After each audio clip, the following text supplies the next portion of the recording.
Foi, demorou. Isso foi o quê? 9 anos eu vivi assim. E por que você se envolveu com o carnaval? Você quis o carnaval? Na verdade, eu não quis o carnaval, não. Não? Há muitos anos atrás, eu perdi o meu pai. Meu pai foi assassinado, né, num assalto. E não se falava em depressão, ansiedade, não falava. 30 anos atrás não existiam essas palavras. Mas é uma doença que está desde então aí e muito silenciosa. E perdi meu pai, e a vida seguiu, e eu, na época, eu era gerente de uma... Eu larguei o salão, que eu era cabeleireira, larguei o salão e fui trabalhar numa credenciada do Jockey. Ficava lá, gerenciando uma credenciada do Jockey, na Siqueira Campos. Na Siqueira Campos. E aí eu comecei a ter umas crises engraçadas, coração disparar, parará.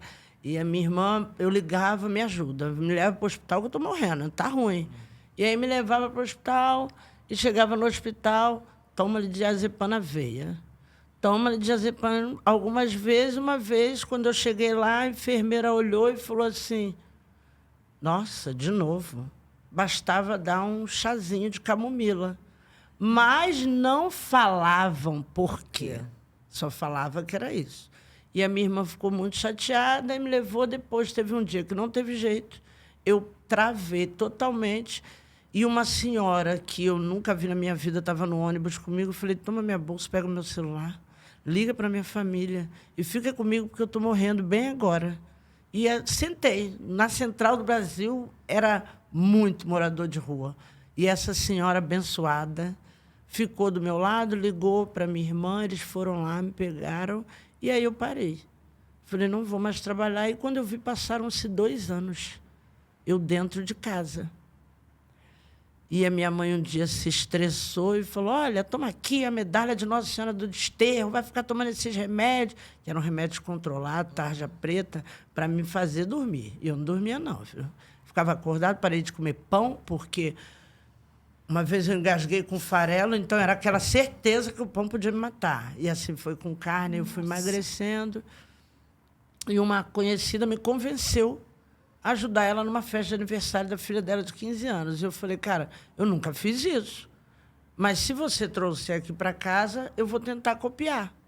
E aí ela trouxe, eu copiei, depois ela trouxe o material. Quando eu vi, eu montei. Nessa época, festa de 15 anos era muitas lembrancinhas. Aquela cafonalha do copo de acrílico. Fala nisso, né? Foi assim. Pavoradas festas. Hoje a gente olha muito ruim aquilo. E chamou a atenção de um grande artista de carnaval, o Jurandir, irmão da Sara, do ateliê 3x4, onde eu fiquei 13 anos com ele, grudada nele. E ele falou, nossa, cunhada, que lindo, parabéns, irmã, que lindo, você arrasou. E ela falou, não, não fui eu, não. Foi a minha amiga, Alessandra. Ele bateu lá na minha casa, porque eu tentei na festa, mas não consegui. Quando eu tentava atravessar o portão, habilidade, né? Secava tudo. E aí ele pegou e falou, vamos trabalhar comigo, vamos trabalhar comigo. Falei, não sei, vamos ver. E aí combinei com um amigo, você me leva lá, fica me esperando, aí eu vou tentar. Depois de 2 anos, aí tentei, passei mal a primeira semana, não consegui ficar. Mas ele, que eu sou muito grata, ficou, você consegue. Fica calma, fica calma. E a minha mãe fala, reza para Nossa Senhora do Desterro, ela vai desterrar essas coisas. E eu rezei mesmo com muita fé. E quando eu vi, eu tinha largado os remédios.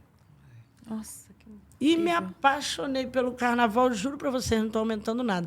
Num grau que eu não queria que acabasse o período de confecção do carnaval. E virou minha terapia.